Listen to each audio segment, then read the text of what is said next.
আজকের খুতবায় আমি সূরাতুন নাহলের একটিমাত্র আয়াত নিয়ে কথা বলবো। সূরাতুন নাহল কোরআনের ১৬তম সূরা আর এটি ৭২ নম্বর আয়াত। আমি শুরুতেই এর অনুবাদ করছি। আল্লাহু জাআলা লাকুম মিন আনফুসিকুম আজওয়াজা, আর আল্লাহ তোমাদের জন্য তোমাদের থেকে জোড়া সৃষ্টি করেছেন। ওয়া জাআলা লাকুম মিন আজওয়াজিকুম বানিন, এবং তোমাদের যুগল হতে তোমাদের জন্য সন্তান সৃষ্টি করেছেন। ওয়া হাফাদা, এবং যারা তোমাদের সেবায় নিয়োজিত। এর অর্থ নাতি নাতনিও হয়, একটু পরে নিয়ে কথা বলছি। তাহলে এর দ্বারা সন্তান সন্ততি এবং নাতি নাতনিও বোঝায়। ওয়ারাযাকাকুম মিনাত তাইয়্যিবাত, সকল উত্তম ও পবিত্র উৎস থেকে তিনি তোমাদেরকে রিজিক দিয়েছেন। আফাবিল বাতিলি মিনুন, এত সব কিছুর পরেও কি তারা ভিত্তিহীন বাতিল জিনিসের উপর বিশ্বাস করবে? অবিনিয়ামাতিল্লাহি হুম ইয়াকফুরুন, আর আল্লাহর অনুগ্রহকে তারা অস্বীকার করবে। এই আয়াতটি মূলত আল্লাহ আযযা ওয়া জাল্লার পক্ষ থেকে একটা গভীর অর্থপূর্ণ বার্তা। আমি আশা করছি যে কয়েক মিনিট আপনাদের সাথে ব্যয় করব। এই সময়ে অন্তত আমরা আয়াতটির কিছু অংশ নিয়ে আলোচনা করতে পারব, নিশ্চিতভাবেই সবকিছু না। কোরআনের বিভিন্ন স্থানে আল্লাহ আমাদের প্রতি তার অনুগ্রহের কথা জানিয়েছেন। তিনি আমাদের চারপাশে যে সুন্দর সুন্দর জিনিসগুলো সৃষ্টি করেছেন, যা আমাদের সেবা দিয়ে যাচ্ছে বা কল্যাণে আসছে, আর আমাদের উচিত এগুলো নিয়ে ভাবা এবং এগুলোর জন্য আল্লাহর নিকট কৃতজ্ঞ হওয়া। স্পষ্টত এই আয়াতের মূল কথাও আল্লাহর প্রতি কৃতজ্ঞ হওয়া, কারণ আয়াতটি শেষ হয়েছে কথা বলে অবিনিয়ামাতিল্লাহি হুম ইয়াকফুরুন, যে তারা আল্লাহর অনুগ্রহের প্রতি কৃতজ্ঞ। যদি এখান থেকে একটু পেছনে এসে লক্ষ্য করেন তাহলে বুঝতে পারবেন এই আয়াতে যা কিছু বর্ণিত হয়েছে সব কিছুর জন্য আমার আল্লাহর প্রতি কৃতজ্ঞ হওয়া উচিত। তাহলে স্পাউস, স্বামী এবং স্ত্রী, সন্তান, নাতি নাতনি ছাড়িয়ে আরও যারা আছে, একটু পরে এ নিয়ে কথা বলছি, আমার জীবনের সকল মানুষের জন্যই আমার কৃতজ্ঞ হওয়া উচিত। এটা তো দেখা যাচ্ছে বিশাল একটা চ্যালেঞ্জ, কারণ একটা আপেলের জন্য কৃতজ্ঞ হওয়া খুব সহজ, একটা গাড়ির জন্য কৃতজ্ঞ হওয়া খুব সহজ, কারণ গাড়িটা আপনি যা চান তাই করে। আবার খাবারের জন্য কৃতজ্ঞ হওয়া অনেক সহজ, কারণ এটি আমাদের সাথে সাথে পুষ্টি যোগায়। আপনার চাকরির জন্য কৃতজ্ঞ হওয়া সহজ, কারণ দিন শেষে আপনি বেতন পাচ্ছেন। কাপড়ের জন্য কৃতজ্ঞ হওয়া সহজ, এটি আমাদেরকে ঢেকে রাখে এবং ক্ষতিকর জিনিস থেকে সুরক্ষা দেয়। তো এমন সব জিনিসের জন্য কৃতজ্ঞ হওয়া খুবই সহজ, যেসব জিনিসের সুবিধা আমি তাৎক্ষণিকভাবে প্রত্যক্ষ করি, কিন্তু আমি বুঝতে পারছি না স্বামী, স্ত্রী, সন্তান এদের জন্য কিভাবে কৃতজ্ঞ হব। মানে বিষয়টা বেশ জটিল আকার ধারণ করতে পারে। সিরিয়াসলি, আপনি তাদেরকে দেখেছেন? তারাও আশীর্বাদ। আপনি আমার বাবাকে চেনেন, উনিও কি আশীর্বাদ? আমার বাচ্চাদের কখনো দেখেছেন তারা কিভাবে আমার সাথে কথা বলে জানেন? তারা আমার জন্য অনুগ্রহ। এদের জন্য আমার কৃতজ্ঞ হওয়া উচিত। আমার জন্য আয়াতের অর্থ বলে দেওয়াটা খুব সহজ। এই যে আল্লাহ চান আমরা যেন কৃতজ্ঞ হই আমাদের স্বামী বা স্ত্রীর জন্য, সন্তানদের জন্য, নাতি নাতনিদের জন্য। প্রসঙ্গত এখানে আরো জটিল এবং মজার একটা ব্যাপার আছে। হাফাদাহ নাতি নাতনি অর্থে ব্যবহৃত হয়। প্রকৃতপক্ষে এটি হাফিদের প্রচলিত বহুবচন। হাফিদ একবচন মানে নাতি, বহুবচন আহফাদ এবং হুফাদা, যার অর্থ নাতি নাতনিরা। আর হাফাদাহ সম্পর্কে আত-তাবারি সহ অনেকে বলেন কুল্লু মান ইউইন ওয়া ইয়াখদিম, অর্থাৎ যারাই আপনার কোনো কাজে এসেছে, যাদের সাহায্য পেয়েছেন আপনার বৈবাহিক আত্মীয়তার কারণে, এমন প্রত্যেকে যারা আপনাকে সাহায্য করেছে বা যাদের সাথে আত্মীয়তার বন্ধনে যুক্ত হয়েছেন বিয়ে করার কারণে, তারাই মূলত হাফাদায়ের অন্তর্ভুক্ত। তাই অনেক আগেই মুজাহিদ শ্বশুরবাড়ির আত্মীয়দের হাফাদায়ের অংশ বলেছেন। তাহলে এই যে কোরআনে শ্বশুরবাড়ির আত্মীয়দের নিয়েও আয়াত আছে, কারো মনে যদি জিজ্ঞাসা থাকে এ নিয়ে, ব্যাপারটা আরো জটিল আকার ধারণ করে। কারণ শ্বশুরবাড়ির আত্মীয়দের নিয়েও আমাদের কৃতজ্ঞ হওয়ার কথা। কি সিরিয়াসলি? এই মানুষগুলোর জন্য এত কিছু সহ্য করার পর এদের জন্য কিনা আমাকে কৃতজ্ঞ হওয়া উচিত? এই কারণে যখন আমি বলি আমরা একটি আয়াত পড়তে পারি, অনুবাদ করতে পারি এবং সামনে এগিয়ে যেতে পারি, অথবা থেমে গিয়ে বলতে পারি একটু থামুন, কি এটা আমার ব্যাপারে বলছে? এটা নিশ্চয়ই অন্য কারো সম্পর্কে বলছে। তাদের নিশ্চয়ই এমন সন্তানরা আছে যাদের জন্য তাদের কৃতজ্ঞ হওয়া উচিত, কারণ তাদের বাচ্চারা ভালো। তাদের বাচ্চারা আমারগুলোর মতো নয়। তাদের জীবনসঙ্গী নিশ্চয়ই তাদের অনেক প্রশান্তি দেয়, আমার জীবনসঙ্গী নয়। আমারগুলো কেবল আমাকে দুশ্চিন্তা এবং কষ্ট দেয় আর তর্ক করে। তাদের কাছ থেকে শুধু এটাই পাই। তারা তো আমাকে কৃতজ্ঞ হওয়ার কোনো কারণই দেয় না। ওরা সহজে কৃতজ্ঞ হতে পারে কারণ ওরা আল্লাহর নিয়ামত পেয়েছে, কিন্তু আমার পক্ষে তো এই পরিবারের জন্য কৃতজ্ঞ হওয়া সম্ভব না। আমার জীবনে তো তাদের মতো শান্তি নেই। আল্লাহ এখানে এরকম কোনো ব্যতিক্রম তৈরি করেননি। প্রসঙ্গত তোমাদের যাদের ভালো সন্তান, ভালো নাতি নাতনি, চমৎকার শ্বশুরবাড়ি এবং অসাধারণ স্ত্রী আছে, তাদের উচিত কৃতজ্ঞ হওয়া। বাকিরা অনলাইনে অভিযোগ করতে পারো আর এই নিয়ে মিম বানাতে পারো। না, এভাবে কোনো পার্থক্য করা হয়নি। এটা সবার জন্য বলা হয়েছে। আমরা যদি ব্যাপারটা নিয়ে আরেকটু গভীরভাবে চিন্তা করি, নবীদের জীবনী অধ্যয়ন করলে আমরা দেখব অনেক নবীদের স্ত্রীরাই তাদেরকে কষ্ট দিয়েছেন। যেমন নূহ আলাইহিস সালাম, লূত আলাইহিস সালাম। কিছু নবীদের সন্তানেরা তাদের কষ্ট দিয়েছেন, যেমন নূহ আলাইহিস সালাম, ইয়াকুব আলাইহিস সালাম, তাদের সন্তানেরা কষ্ট দিয়েছেন। ইব্রাহিম আলাইহিস সালাম আশঙ্কায় ছিলেন যে তার নাতিরা বা ভবিষ্যৎ প্রজন্ম শিরকে লিপ্ত হবে, আর এটাই সত্য হয়েছিল ইব্রাহিম আলাইহিস সালামের বংশধরদের নিকট থেকে। তো এগুলো সবই বাস্তবতা। আল্লাহর চাইতে বাস্তবতা সম্পর্কে বেশি কেউ জানে না। আর সেই রবই এই আয়াতের শেষে আমাদের কৃতজ্ঞতা প্রকাশ করতে বলেছেন। তাই আজকের খুতবায় প্রথমে আমি আপনাদের কাছে ধাঁধার মতো প্রায় ব্যাপারটা বর্ণনা করতে চাচ্ছি, কিভাবে আমরা এর সমাধান করব বা কিভাবে আমরা এর প্রকৃত অর্থ বুঝব। কারণ আল্লাহ আজ্জা ওয়া জাল্লা আমাদের আদেশ করছেন বা তিনি মূলত অভিযোগ করছেন যে আফালা ইয়াতাদাব্বারুনাল কুরআন আম আলা কুলুবিন আকফালুহা, তারা কি কোরআন নিয়ে গভীরভাবে চিন্তা করে না, নাকি তাদের অন্তরে নিজস্ব তালা পড়ে গেছে যে যদি আল্লাহ যা বলেছেন তা নিয়ে চিন্তা করতে অপারগতা জানাই এবং গভীরভাবে না ভাবি, তাহলে সম্ভবত আমার অন্তরে হয়তো এখনো কোনো তালা পড়ে আছে, হয়তো আমি মন দিয়ে বিষয়টা ভাবছি না, নিজের জীবনে এর বাস্তব প্রয়োগ ঘটাচ্ছি না, ফলে এর গভীর অর্থ আমি বুঝতে পারছি না। আমি দোয়া করছি আমরা তার আয়াত নিয়ে গভীরভাবে চিন্তা করার সময় তিনি যেন আমাদের সবার অন্তরের তালা খুলে দেন। এখন আসুন আমরা আবার আয়াতে ফিরে যাই, এর শেষাংশে একটু মনোযোগ দেই। তিনি বলেছেন আফা বিল বাতিলি মিনুন অবিনিয়ামাতিল্লাহি হুম ইয়াকফুরুন, তারা কি মিথ্যায় বিশ্বাস করবে? আশ্চর্যজনক একটা বাক্য, তারা কি মিথ্যায় বিশ্বাস করবে? এমন আয়াতের ক্ষেত্রে আপনি কল্পনা করতেন যদি আয়াতের শুরুটা শিরক বা মিথ্যা প্রভু নিয়ে হতো এবং বলা হতো যে তারা আল্লাহ ছাড়া অন্য কারো ইবাদত করে, এরপর তারা বাতিলে বিশ্বাস করে, এমন একটি জায়গায় আলোচনাটি যথোপযুক্ত ছিল। কিন্তু আলোচনাটি এরকম নয়। কথাটা এমন ছিল যে তিনি তোমাদের মধ্য থেকে তোমাদেরকে দিয়েছেন স্ত্রী, সন্তান, নাতি নাতনি, শ্বশুরবাড়ি, বড় পরিবার এবং যারা তোমাদের সহযোগিতা করে এসব, এবং তারপর বলা হলো এরপরও কি তারা বাতিলকে বিশ্বাস করবে? সুবহানাল্লাহ, এ কথাটা এখানে কেন? তো আরেকটা ধাঁধা, আমি একটা ধাঁধার উপর আরেকটা ধাঁধা যোগ করছি, তাই না? তারা কি মিথ্যায় বিশ্বাস করবে? এখানে মিথ্যার বিপরীত হলো সত্য, তাই না? আফাবিল বাতিলি ইউমিনুন অবিল হাক্কি হুম ইয়াকফুরুন, তারা কি মিথ্যায় বিশ্বাস করবে আর সত্যকে অস্বীকার করবে? কারণ মিথ্যার বিপরীত হলো সত্য। কিন্তু আল্লাহ সত্য শব্দটি বলেননি, বরং তিনি বলছেন আল্লাহর অনুগ্রহ। তিনি আল্লাহর অনুগ্রহ বলছেন এর পরিবর্তে। আর যদি আপনি আল্লাহর অনুগ্রহ শব্দটির বিপরীত শব্দ নেন নাকবা, তখন এর অর্থ দাঁড়াবে তারা কি কাঠিন্যতায় বিশ্বাস করবে? তারা কি এমন জিনিসের উপর ঈমান আনবে যা তাদেরকে কষ্ট দেয়, মাসায়েব? আর তারা কি আল্লাহর অনুগ্রহ অস্বীকার করবে? হয় আপনি সত্যের বিপরীতে মিথ্যা বলবেন, না হয় অনুগ্রহের বিপরীতে কষ্ট। অথচ আল্লাহ কিন্তু এভাবে বলেননি, তিনি এগুলোকে একত্রিত করেছেন। আর আয়াতের মূল অর্থ বোঝার জন্য আমরা এখান থেকেই শুরু করব। সচরাচর ভাষা ব্যবহারে আমরা কোনো শব্দের সরাসরি বিপরীত শব্দ ব্যবহার করি, দিন রাত, ভালো মন্দ, এগুলো সরাসরি বিপরীত।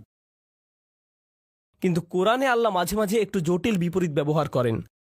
তিনি এভাবে বলেন না যে এর বিপরীত বি, তিনি বিপরীত বোঝাতে এমন ভিন্ন আঙ্গিকে আমাদের চিন্তা করান যা একমাত্র তিনিই পারেন। এখানে আল্লাহ আপনাকে আমাকে শেখাচ্ছেন যে এ আয়াতে মিথ্যার বিপরীত হল আল্লাহর অনুগ্রহ, সত্য নয়। আর আল্লাহর অনুগ্রহ মূলত সত্যের বিকল্প হিসাবে ব্যবহৃত হয়। এই ধারণাটি খুবই শক্তিশালী। সত্যের আরবি হল হক, আবার হক এর অর্থ উদ্দেশ্যপূর্ণ। তাই হক অর্থ কেবল সত্য নয়, উদ্দেশ্যপূর্ণও হয়। যেমন আল্লাহ বলেন খালাকাস সামাওয়াতি ওয়াল আরদা বিল হক, তিনি বিশেষ উদ্দেশ্যে আকাশসমূহ এবং পৃথিবী সৃষ্টি করেছেন। এখানে উদ্দেশ্য বোঝাতে কোন শব্দটি এসেছে? সত্য, হক। সুতরাং হক শব্দের দুইটি দিক আছে। তো আসুন এই আয়াতটি এই দৃষ্টিকোণ থেকে চিন্তা করি। এই যে আমার অবাধ্য সন্তানেরা, আমার ছেলে আমার সাথে তর্ক করে, আমার মেয়ে আমার সালামের জবাব দেয় না, আমার নাতিরা আমাকে ভুলে গেছে, আমার স্ত্রী আমাকে কেবল অসম্মান করে, আর অন্যদের কাছে আমার দুর্নাম করে বেড়ায়। আল্লাহ বলছেন তিনি এই সব কিছুই দেখছেন, আর আমি দেখি সমস্যা। কিন্তু আসলে এরকম জটিল সম্পর্কের মধ্যেও একটা নিয়ামত আছে, আর সেই নিয়ামত বা কল্যাণ তাদের কাছ থেকে আসছে না। এই কল্যাণ কেবলই আল্লাহর কাছ থেকে আসে। তাদের কাছ থেকে শুধু কষ্ট আসে, কিন্তু সেই কষ্টের পেছনে যে প্রজ্ঞা, যে কল্যাণ আছে, তা শুধুমাত্র আল্লাহর পক্ষ থেকেই আসে। তাই আল্লাহ বলেননি অবিনিয়ামাতি হুম ইয়াকফুরুন, তিনি বলেছেন অবিনিয়ামাতিল্লাহি হুম ইয়াকফুরুন। তিনি নিয়ামাকে তার নিজের সাথে সম্পৃক্ত করেছেন। তিনি নিয়ামতকে যুক্ত করেননি তাদের সাথে, করেছেন নিজের সাথে। তাই আমরা এখন গভীরভাবে চিন্তা শুরু করা উচিত। পরিবারের ভেতর যত ঝামেলাপূর্ণ কথাবার্তা হয়, যত ঝামেলাপূর্ণ পরিস্থিতি আমাকে মোকাবেলা করতে হয়, সবগুলো নিয়ে। তাই আমরা একটু পেছনে সরে এসে আমাদের দৃষ্টিভঙ্গি বদলাবো নিজেদের পরিবার নিয়ে। কারণ এই আয়াতটি আমাদের বৃহত্তর পরিবার সম্পর্কেই। মূলত বেশিরভাগ মানুষের ক্ষেত্রেই যদি জীবনের কিছু নিয়ে অভিযোগ করার থাকে, অর্থনৈতিক বা স্বাস্থ্যগত ব্যাপার ছাড়া যদি তাদের জীবনে কোনো মানুষ নিয়ে অভিযোগ করার থাকে, সেই মানুষটি সম্ভবত নিজ পরিবারের কেউ। জীবনের অধিকাংশ নাটকের অবস্থান এখানে। জীবনের সকল চাপের উৎপত্তি এখান থেকেই। ফোন আসলে ফোনের কাছে যাবার আগেই আপনি বলে ওঠেন আল্লাহ তার কল যেন না হয়। মনোবল শক্ত করে নিচ্ছেন আগে থেকেই। অথবা কোনো বিয়েতে বা অনুষ্ঠানে গিয়ে আপনি ভালো সময় কাটাচ্ছেন, হঠাৎ আপনার স্ত্রী আপনার দিকে তাকালো, বা আপনি তার দিকে তাকালেন। স্ত্রী ভাবতে লাগলো, ওহো, আজকে আমার খবর আছে। বাড়ি ফেরার জন্য গাড়িতে ওঠা মাত্রই তিনি বকাঝকা শুরু করবেন। পরিস্থিতি ভালো মনে হচ্ছে না। পরবর্তী ঝগড়া শুরু হওয়ার আগেই যেন দাঁতে দাঁত চেপে প্রস্তুতি নেওয়া শুরু করলেন। জানেন, সম্ভবত ব্যাপারটাকে অন্য দৃষ্টিকোণ থেকেও দেখা যায়। সম্প্রতি আমাকে একজন একটা প্রশ্ন করেছেন। আজকের আয়াতটি ভালোভাবে বোঝার জন্য এটি একটা উদাহরণ হতে পারে। মা আর মেয়ের মধ্যে ফোনে কথা হচ্ছে। মা বলছে, জানো তোমার অমুক কাজিন, আমরা তার নাম দিলাম কাজিন এ, তোমার কাজিন এ সবসময় কাজিন বি সম্পর্কে বাজে কথা বলে। তার সমস্যাটা কি? কেন সে সারাক্ষণ কাজিন বি সম্পর্কে মন্দ কথা বলে? মেয়ে বলল, এটা নিয়ে চিন্তা করো না মা, সে তার ভালো ভালো আমলগুলো তাকে দিয়ে দিচ্ছে। কারণ কারো পেছনে কটু কথা বললে আখিরাতে নিজের ভালো কাজগুলো তাকে দিয়ে দিতে হবে। তাই এ নিয়ে কোনো চিন্তাই করো না মা। মেয়েটি আমাকে জিজ্ঞেস করলো, আমি যখন এভাবে বলি, এভাবে বলা কি ঠিক? আমি এই কথোপকথনটি শোনার পর বললাম, আচ্ছা, তোমরা যখন এভাবে আলোচনা করছো যে কাজিন এ এরকম খারাপ কাজ করছে, তোমরাও তো তখন গীবত করে ফেলছো। কাজটা উল্টা হয়ে গেল না? এরপর আছে আরেক সমস্যা। তুমি কি অতি সহজেই বলে ফেলছো না যে চিন্তা করো না, আমরা আখিরাতে তার কাছ থেকে নিয়ে নিব? কেউ যদি তোমার সারা জীবনের সঞ্চয় কেড়ে নিতে চায়, এখনই তোমার বাড়িতে এসে তোমার গাড়ির চাবি, ক্রেডিট কার্ডস, ব্যাংক পাসওয়ার্ড নিয়ে নেয় আর বলে বের হয়ে যাও, তখন তো বলবে না যে চিন্তা করো না, আমরা আখিরাতে নিয়ে নিব। তুমি তো এই জীবনের জিনিসগুলোই ছেড়ে দিতে পারো না, আর এত অনায়াসে তোমার কাজিনের আখিরাত ছেড়ে দিচ্ছ। কোনো সমস্যা নেই, আমরা শেষ বিচারের দিন নিয়ে নিব। হয়তো আমরা একটু পেছনে সরে এসে বলতে পারতাম, না, নিশ্চয়ই এই বিরোধের কোনো কারণ আছে। আমাদের এই চ্যালেঞ্জটাকে নিয়ে একটু নিয়ামতে পরিবর্তন করে ফেলতে হবে। কারণ আল্লাহ এই সম্পর্কগুলোকে বলেছেন নিয়ামত। আমার ছেলে, আমার কাজিন, আমার পরিবার, আমার শ্বশুরবাড়ি, এগুলো কেবল আছে মানেই নিয়ামত নয়, কেবল তাদের থাকাটাই নিয়ামত নয়। স্পষ্ট রূপেই এখানে শুধু তাদের বর্তমান থাকার কথাই বলা হচ্ছে না, তাদের সম্পর্কটা আমার সাথে কতগুলো অভিজ্ঞতার সমষ্টি, কতগুলো কথোপকথন এবং আদান প্রদানের সমষ্টি। কিভাবে আমি একে একটি নিয়ামতে পরিণত করব? মা, কখনো জানতে চেয়েছো আমার কাজিনের এত রাগ কেন? নিশ্চয়ই কিছু ঘটেছিল। কখন ঘটেছে? ও, তোমার মনে আছে ওই বিয়ের কথা, যেখানে অমুক অমুক ব্যাপারগুলো ঘটেছিল? ও, তখন থেকেই সমস্যার শুরু।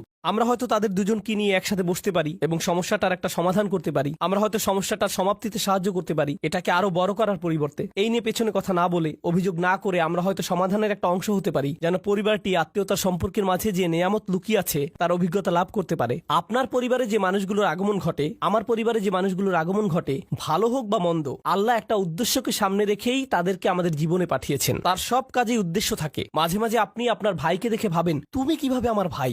কখনো কখনো কিছু মানুষ তাদের বাবা মাকে দেখে ভাবে, সিরিয়াসলি তোমরা আমার বাবা মা? তোমাদের সাথে আমার তো কোনো মিলই নেই, কিভাবে তোমরা আমার মা বাবা? আপনি অবাক হয়ে ভাবেন, আমরা যদি একই পরিবারে না হতাম, আমার মনে হয় না তোমাদের সাথে আমি কিছু করতাম বা করার ইচ্ছা করতাম। কিন্তু আল্লাহ মানুষকে বিশেষ উদ্দেশ্যে একত্রিত করেন। তিনি ভালো করেই জানেন কাকে কার পরিবারে রাখতে হবে এবং কাকে কার সাথে জেনেটিক্যালি সংযুক্ত করতে হবে। এমনকি তিনি আপনার শ্বশুরবাড়ির ব্যাপারেও প্ল্যান করে রেখেছেন। ইন্না লিল্লাহি ওয়া ইন্না ইলাইহি রাজিউন। এর জন্যও তিনিই পরিকল্পনা করে থাকেন। এখন সবকিছুকে একটা বড় পরীক্ষা মনে হতে পারে, কিন্তু আমি যদি নির্দিষ্ট একটি দৃষ্টিকোণ থেকে আয়াতটি নিয়ে চিন্তা করি, আমাকে এখানে আশীর্বাদ খুঁজে পেতে হবে। আমি এখানে আশীর্বাদ খুঁজে পাবো না যদি আমি সবকিছুকে উদ্দেশ্যপূর্ণ দৃষ্টিতে না দেখি। সম্ভবত এই ঝগড়ার পেছনের উদ্দেশ্য আমাকে খুঁজে বের করতে হবে এবং সঠিক কাজটি করতে হবে, সঠিক কথাগুলো বলতে হবে, যেন এই বিরোধের নিষ্পত্তি হয়। আল্লাহ এমন মানুষদের নিয়ে কথা বলেছেন যারা সত্যিই তাকে বিশ্বাস করে। তিনি তাদের সম্পর্কেও বলেন যারা বিপরীতে ফাসাদ তৈরি করে। তিনি বলেন, তারা ছিন্ন করে ফেলে আল্লাহ যা অবিচ্ছিন্ন রাখার নির্দেশ দিয়েছেন। পারিবারিক বন্ধনগুলো অটুট রাখা সত্যিই কঠিন। স্বামী স্ত্রীর সম্পর্ক মজবুত রাখা কঠিন। সন্তান সন্ততিদের মাঝে বন্ধন বজায় রাখা কঠিন। ভাই বোনদের মাঝে রাগারাগি তীব্র আকার ধারণ করতে পারে। পিতামাতা এবং সন্তানদের মাঝেও রাগারাগি তীব্র আকার ধারণ করতে পারে। আপনার নিজের পরিবার এবং শ্বশুরবাড়ির মাঝে মতবিরোধ প্রচন্ড খারাপ হয়ে পড়তে পারে। ওইগুলো ছোটখাটো মতবিরোধ নয়, কিন্তু এই সকল মতবিরোধের প্রতি আমি যদি উদ্দেশ্যপূর্ণ দৃষ্টিতে তাকাই, জানেন আমি কি করব? আমি কোনো না কোনো ভাবে এটাকে আশীর্বাদে পরিণত করব। আমি এই ঝগড়া সমাধানের একটা উপায় খুঁজে বের করব। আমি এই নিয়ে আলোচনা চালিয়ে যাওয়ার একটা উপায় খুঁজে বের করব। আল্লাহ আমাদের নবীদেরকে এমন সব কঠিন পরিস্থিতিতে ফেলেন, কিন্তু তবুও তারা এতে আল্লাহর নিয়ামত খুঁজে পান, কারণ তারা সবকিছুর দিকে উদ্দেশ্যপূর্ণ দৃষ্টিতে তাকান। তো এটাই আমাদের প্রথম শিক্ষা, আবিনিয়ামাতিল্লাহি হুম ইয়াকফুরুন থেকে। এই আয়াতের আরেকটা দিক আমি নিজেকে এবং আপনাদেরকে স্মরণ করিয়ে দিতে চাই। সেটা হচ্ছে আল্লাহ বলছেন, আল্লাহু জাআলা লাকুম মিন আনফুসিকুম আজওয়াজা। খুবই ভারী কিছু কথা। আল্লাহ কেবল বলেননি যে তিনি তোমাদের জন্য স্ত্রী দিয়েছেন। এটা অনেক সহজ হতো। আল্লাহু জাআলা লাকুম আজওয়াজা, আল্লাহ তোমাদের স্ত্রী দিয়েছেন। যথেষ্ট ছিল। কিন্তু না, আল্লাহু জাআলা লাকুম মিন আনফুসিকুম আজওয়াজান, আল্লাহ তোমাদের মধ্য থেকেই তোমাদের জন্য দিয়েছেন স্ত্রী, তোমাদের মধ্য থেকেই। এটা নিয়ে গভীরভাবে ভাবতে গিয়ে মুফাসসিরগণ চমৎকার কিছু কথা বলেছেন। এই আয়াতে তোমরা কারা? আপনি, আমি, আমরা মানুষ। আরবিতে মানুষকে ইনসান বলা হয়, যা উনস এবং ইস্তিনাসের সাথে সম্পর্কিত। মানে এটি মমতা, আন্তরিকতা, ভালোবাসা আর সৌজন্যতার সাথে সম্পৃক্ত। এই অনুভূতিগুলো একজন মানুষের অন্তরে প্রদান করা হয়েছে। অন্যের অনুভূতির প্রতি শ্রদ্ধাশীল হওয়া, যেমন আল্লাহ তাআলা বলছেন কারো অনুমতি ছাড়া তার ঘরে প্রবেশ না করতে। আপনার বন্ধুর বাসায় গিয়ে সোজাসুজি ভিতরে চলে যেতে পারবেন না, তাই না? হাত্তা তাস্তানিসু, যতক্ষণ না অনুভব করেন যে আপনাকে আশা করা হচ্ছে। তো রাত ৩টার সময় বন্ধুর বাসায় এটা ভেবে যাওয়া উচিত নয় যে আমি এখন গেলেও সে কিছু মনে করবে না, আমি জাস্ট হেঁটে ঢুকে যাব। না, এভাবে সোজা ঢুকে যেতে পারবেন না। আর অস্বস্তিকর সময় যাওয়া উচিত না। আপনার অন্তত এই বুঝটা থাকা দরকার যে কখন যাওয়াটা উত্তম হবে। ইনসান অর্থাৎ মানুষ শব্দটি সরাসরি যত্ন, সৌজন্যতা এগুলোর সাথে সম্পৃক্ত। উনস এবং ইস্তিনাস, আল্লাহ বলেছেন তিনি আমাকে যে উপাদান থেকে সৃষ্টি করেছেন সেই একই উপাদান থেকে আমার স্ত্রীকেও সৃষ্টি করেছেন। তাই আমার যদি আবেগ অনুভূতি থেকে থাকে, ভাবনা থেকে থাকে, মতামত থেকে থাকে, তারও সেগুলো আছে। একজন স্ত্রীরও এভাবে ভাবা উচিত যে আমার যেমন আবেগ আছে, কিছু একটা যদি আমাকে বিরক্ত করে, কিছু জিনিস আমি ভালোবাসি, কিছু একটার প্রতি আমি আগ্রহী, তারও কিছু ব্যাপারে আগ্রহ আছে। আর এগুলো একই রকম হতে পারে না, কারণ আমরা একই রকম নই। ওমা খালাকাজ যাকারা ওয়াল উনসা ইন্না সা'য়াকুম লাশাত্তা, তিনি নারী পুরুষের মাঝে পার্থক্য সৃষ্টি করেছেন। একই সময়ে আমরা একে অপর থেকে ভিন্ন। আল্লাহ বলছেন যখন মিন আনফুসিকুম আজওয়াজান, এই শব্দগুলোর মাঝে সত্যিই খুব সুন্দর একটা ইশারা রয়েছে, চমৎকার একটা ইঙ্গিত রয়েছে এই শব্দগুলোর মাঝে। যেহেতু সে আমার থেকে এসেছে, আমাকে সেই অনুভূতিটি বোঝার চেষ্টা করতে হবে। যদি সে কষ্টদায়ক কিছু বলে, কোথা থেকে এর উৎপত্তি হলো, কোন অনুভূতি থেকে এই আচরণের উৎপত্তি হলো, কোন কারণে সে এটা বলল, সে খারাপ এজন্য এটা বলেনি, সে রকচটা এজন্য এটা বলেনি, এগুলো সহজ উত্তর, তাই না? সে অহংকারী তাই সে সব বলছে। সম্ভবত এর পেছনে যাকে আপনি অহংকারী বলছেন হয়তো তীব্র মনোবেদনা রয়েছে। আপনি আপনার মতো করে মনোকষ্টের সাথে ডিল করেন, আর সে তার মতো করে ভিন্ন একটি উপায়ে মনোকষ্টের মোকাবেলা করে। তার মনোবেদনাটা হয়তো কষ্টদায়ক শব্দের মাধ্যমে প্রকাশিত হয়, বা শব্দগুলো আপনার কাছে বেদনাদায়ক মনে হয়। যদি আমরা এই ইস্তিনাসের চর্চা করি, তাহলে আমাদের পারিবারিক সম্পর্কগুলোতে আপনি আপনার ছেলের আচরণকে অসম্মানজনক আচরণ হিসেবে দেখবেন না। আপনি দেখবেন এই অসম্মানজনক আচরণের পেছনে নিশ্চয়ই কোনো কারণ আছে যার সমাধান হওয়া জরুরি।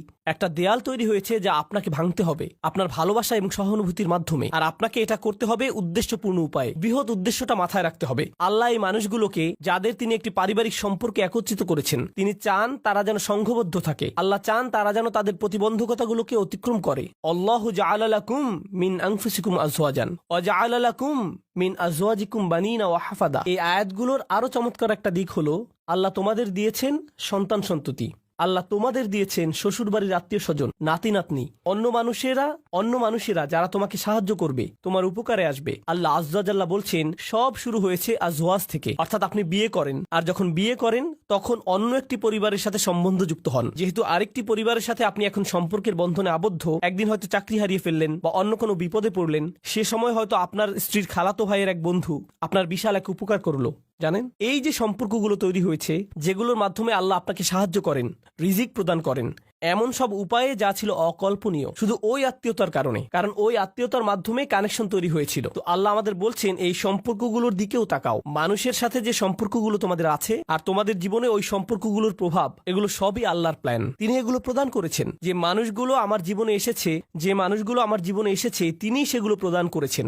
এর মানে এটা নয় যে সবাই সবসময় কাজে আসবে, এর মানে এটা নয় যে সবাই খুবই ভালো, কিন্তু এর মানে এটা যে আমাদেরকে সবকিছুর দিকে উদ্দেশ্যপূর্ণ দৃষ্টিতে তাকাতে হবে। এই উদ্দেশ্যটা সবার আগে মাথায় রাখতে হবে। এখন খুতবার শেষ অংশে আমি এই ধাঁধাটার কথা বলবো যা পুরোপুরি এখনো সমাধান করিনি।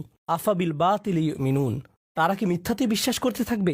এখানে এমনকি মিথ্যার কথা বলা হচ্ছে কেন? এই আয়াতটি হওয়ার কথা কৃতজ্ঞতা এবং অকৃতজ্ঞতা নিয়ে, কিন্তু আল্লাহ একে ঈমান এবং অবিশ্বাসের বিষয় বানিয়ে ফেললেন। ব্যাপারটা কৌতূহল জাগ্রত করে। তাহলে আমরা এখান থেকে কি শিখব? মূলত এখান থেকে আমরা শিখব আমার ঈমান, আমার বিশ্বাস সরাসরি এই ব্যাপারটার সাথে সম্পৃক্ত যে আমি কতটুকু কৃতজ্ঞ। আমি যত বেশি কৃতজ্ঞ আমার ঈমান ততই মজবুত। আমি যত কম কৃতজ্ঞ আমার ঈমান ততই দুর্বল। আমি যদি অসত্য ব্যাপারগুলোর প্রতি বেশি গুরুত্ব প্রদান করি, এখানে বাতিল মানে আমি আমার পরিবারের দিকে তাকালে সমস্যা ছাড়া কিছুই দেখি না। আমি শুধু দেখি এই মানুষগুলোর কারণে আমার জীবন এতটা কঠিন, তারা এটা করেছিল, সেটা করেছিল, অমুক তমুক করেছিল। আপনার মাথায় সব সময় তাদের বিরুদ্ধে অভিযোগের তালিকা ঘুরতে থাকে, যেন আপনার মাথায় এর বসবাস সর্বদা। কল্পনায় বারবার ঝগড়ার সময়টাতে ফিরে যান। আমার এখনো মনে আছে তুমি কি কি করেছিলে, আমার এখনো মনে আছে তুমি কি বলেছিলে। তাদেরকে আপনি ওই ঘটনাগুলোর আলোকেই বিচার করেন। এখন আপনি তাদের দেখেন আপনার সমস্ত কষ্টের মূল হিসেবে। তারা এখন এতটুকুতেই সীমাবদ্ধ হয়ে গেল। এটাই হলো বাতিল। যদিও তারা আপনাকে কষ্ট দিয়েছে, এর পেছনে রয়েছে আল্লাহর নিয়ামত। আপনাকে অবশ্যই সেই নিয়ামত আবিষ্কার করতে হবে। যদি তাদেরকে আপনার জীবনের অভিসম্পাদে সীমিত করে ফেলেন, যদি তাদেরকে জঘন্য মানুষে বা কষ্ট দেয়া মানুষে সীমিত করে ফেলেন, তারা মানুষ, তারা শয়তান নয়। কেউই ফেরেশতা নয় এবং কেউই শয়তান নয়। আল্লাহ ফেরেশতা এবং শয়তান সৃষ্টি করেছেন, তারা ভিন্ন ধরনের প্রজাতি। আমরা মানুষ। এর মানে কি জানেন? আমরা কখনো ফেরেশতার মতো ভালো কাজ করি, আবার আমরা কখনো শয়তানের মতো মন্দ কাজ করি। আমরা মানুষ। তাই কারো ভালো কিছু দেখে আপনি কখনো বলতে পারেন না এই মানুষটা শুধু ভালো কাজ করে। একইভাবে কারো মন্দ কিছু দেখে আপনি বলতে পারেন না এই মানুষটা শুধু মন্দ কাজ করে। এখন আমরা মানুষকে সীমিত করে ফেলি, বিশেষ করে আমাদের পরিবারে। শুধু তাদের ভুল ত্রুটিতে সংকুচিত করে ফেলি, আর শুধু ওই ভুলগুলো দিয়ে তাদের বিচার করি। তখন আমরা একটি মিথ্যা বাতিল ভাবমূর্তি তৈরি করি তাদের সম্পর্কে। এর মাধ্যমে আমরা আসলে আল্লাহর একটা নিয়ামতকে অস্বীকার করছি। আপনি তাদের মাঝে ভালোটা লক্ষ্য করছেন না। কৃত ভুলগুলো কাটিয়ে উঠে ভালো হওয়ার সম্ভাবনাটা আপনি লক্ষ্য করছেন না। মানুষের পরিবর্তন সম্ভব, মানুষের উন্নতি সম্ভব, তাদের বিকাশ সম্ভব, কিন্তু আপনি বাতিলে বিশ্বাস করা শুরু করলেন। আর আল্লাহ এই ধরনের বাতিলের বিশ্বাসটাকে এই আয়াতে তুলে ধরেছেন। সুবহানাল্লাহ, কি অবিশ্বাস্য ছোট্ট একটি আয়াত, কিন্তু এটি পাল্টে দিয়েছে যেভাবে আমি নিজেকে দেখি, এবং এটি পাল্টে দিয়েছে যেভাবে আমি অন্যদেরকে দেখি। আমি এখন আর এই ধরনের কথাবার্তা সহ্য করতে পারি না। ও তোমার অমুক আঙ্কেল, ওনার কখনো পরিবর্তন হবে না। তোমার চাচাতো বোন, সে সবসময় এমনই থাকবে। এই মানুষগুলো আমি জানি, তুমি জানো না। আমার বাবা, ওনার ব্যাপারে আশা করে কোনো লাভ নেই, একেবারে আশাহীন। কাউকে এভাবে আশাহীন বলার আমরা কে? কারো ভবিষ্যৎ নির্ধারণ করার আমরা কে? আফাবিল বাতিল মিনুন অবিনিয়ামাতিল্লাহি হুম ইয়াকফুরুন। আল্লাহ আজ্জা জাল্লাহ আমাদেরকে সত্যিকারের মমতা দান করুন এবং কৃতজ্ঞতা দান করুন যে পরিবার তিনি আমাদের দান করেছেন তার জন্য। আল্লাহ আজ্জা জাল্লাহ আপনাকে দান করুন প্রজ্ঞা, শক্তিমত্তা এবং হেদায়েত, যেন পরিবারের ভেতরের চ্যালেঞ্জগুলো কাটিয়ে উঠতে পারেন, যেন ব্যাপারগুলো নিয়ে অর্থপূর্ণ গভীর আলোচনা করতে পারেন উদ্দেশ্যপূর্ণ উপায়ে আপনার পরিবারের সাথে। সবসময় যেন মনে রাখতে পারেন এই সকল চ্যালেঞ্জের পেছনে উদ্দেশ্য আছে। হয়তো বাহ্যিক দৃষ্টিতে কঠিন মনে হতে পারে, কিন্তু এর পিছনে আছে আল্লাহর নিয়ামত।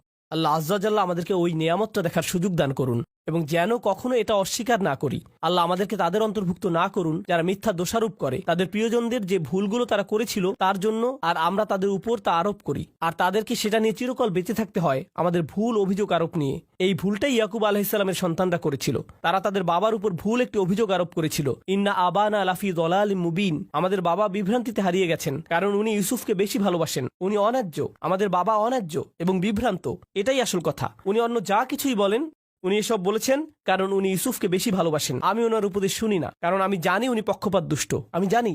এখন যেহেতু তারা ওনাকে পক্ষপাতী হিসেবে কল্পনা করে নিয়েছে, ওনার ব্যাপারে একটি বাতিল ধারণা এঁকে নিয়েছে, একই কাজ আমরাও আমাদের পরিবারের সদস্যদের সাথে করতে পারি। আমরা তাদের শরীরে একটি বাতিল স্টিকার লাগিয়ে দিতে পারি। এখন তারা যাই বলুক, এগুলোর কোনো অর্থ নেই, কারণ আমরা ইতিমধ্যে মেনে নিয়েছি তাদের সব কথা সেই একই ভুল জায়গা থেকে এসেছে। তাই আমি দোয়া করি পরস্পরের প্রতি এমন করা থেকে আল্লাহ আমাদের রক্ষা করুন এবং আমাদের পরিবারগুলোকে একত্রিত করে তুলুন। আল্লাহ আমাদেরকে সাহায্য করুন যেন কাটিয়ে উঠতে পারি এবং সুস্থ হতে পারি ওই ব্যথাগুলো থেকে যা আমরা তাদের কাছ থেকে পেয়েছি, এবং তিনি আমাদেরকে যে নিয়ামত দান করেছেন তার জন্য যেন সত্যিকার অর্থে কৃতজ্ঞ হতে পারি। বারাকাল্লাহু লি ওয়া লাকুম ফিল কুরআনিল হাকিম ওয়া নাফা'নি ওয়া ইয়্যাকুম বিল আয়াতি ওয়া যিকরিল হাকিম।